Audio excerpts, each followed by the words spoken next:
Thank you, Dean Charney.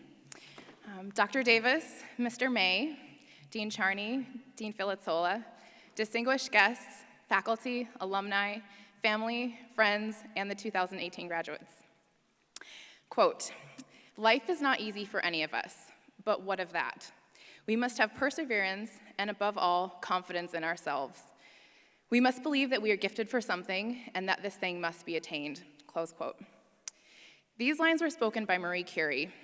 I first heard this quote when I was an undergraduate, and I think about it often. Marie Curie was the first woman to win the Nobel Prize and the first person to be a two-time Nobel laureate. But her scientific journey was not easy. The Curies discovered radium in 1898, but refused to patent their production methods. By the 1920s, the price of radium was $100,000 per gram, and Marie could not afford to purchase the thing that she herself had discovered. The original lab space that she shared with her husband was described as a cross between a stable and a potato shed. It wasn't until 6 years after her first Nobel Prize that plans were made for her to have a proper laboratory.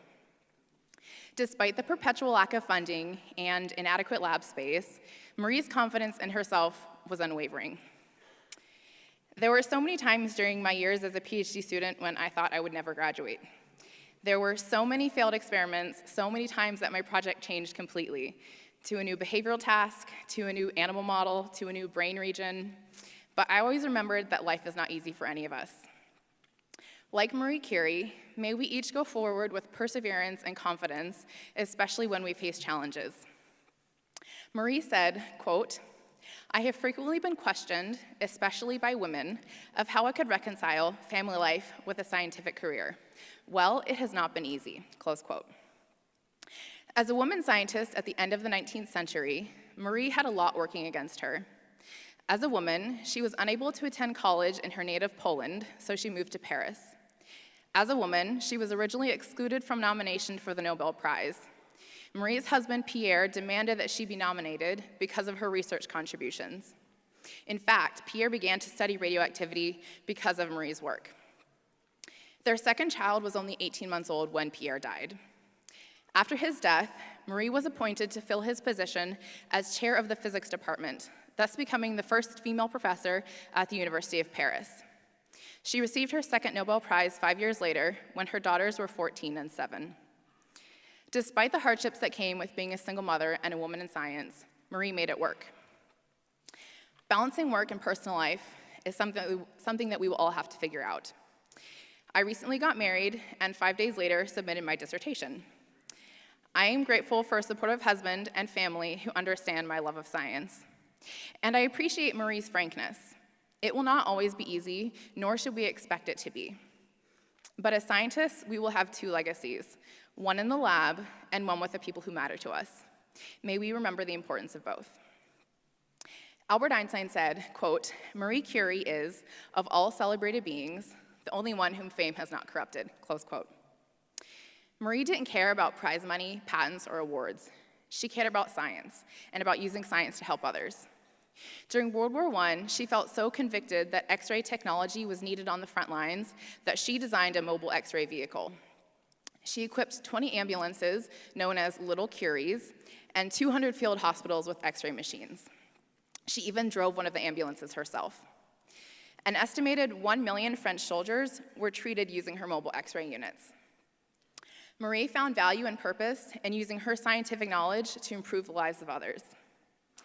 Here at Sinai, there is a great legacy of service. I would like to highlight 3 individuals who uphold this legacy. The first is Dr. Yasmin Hurd. Yasmin is the director of the Addiction Institute at Mount Sinai and was inducted into the National Academy of Medicine last year because of her high-impact work. She is actively involved in the student group Women in Science and helped to found Students for Equal Opportunity in Science. When we worked together on the executive board for Women in Science and Medicine, I saw firsthand Yasmin's commitment to supporting students. As busy as Yasmin is, she was the one who sent me a well-wishes email about my dissertation defense. The second is Dr. Mark Baxter. Mark is a professor of neuroscience, geriatrics and palliative medicine, and anesthesiology, perioperative, and pain medicine. Mark has provided valuable feedback on my writing and coached me through designing exam questions when I was his TA. He helped me to troubleshoot a behavioral task and even dug through old test tubes of tissue with me to see what was salvageable after a shipping disaster. Whenever I needed help, Mark was there.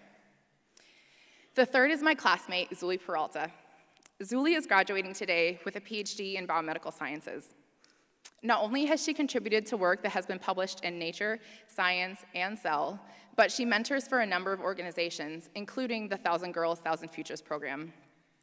Zuli has told me that her motivation for working so hard in the lab is so that she can give back to the youth in her community.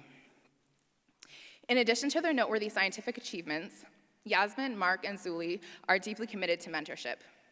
Their example shows that each one of us has the opportunity to make a real impact on the lives of others.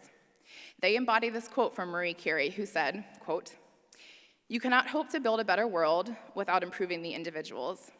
To that end, each of us must work toward his own improvement, and at the same time, share a general responsibility for all humanity," close quote. As we move forward in our scientific journeys, let us remember Marie Curie's legacy. May we have perseverance and confidence when life is not easy. May we remember the importance of both our work and our loved ones. And may we find value and purpose in using our scientific knowledge to better the lives of those around us. Thank you.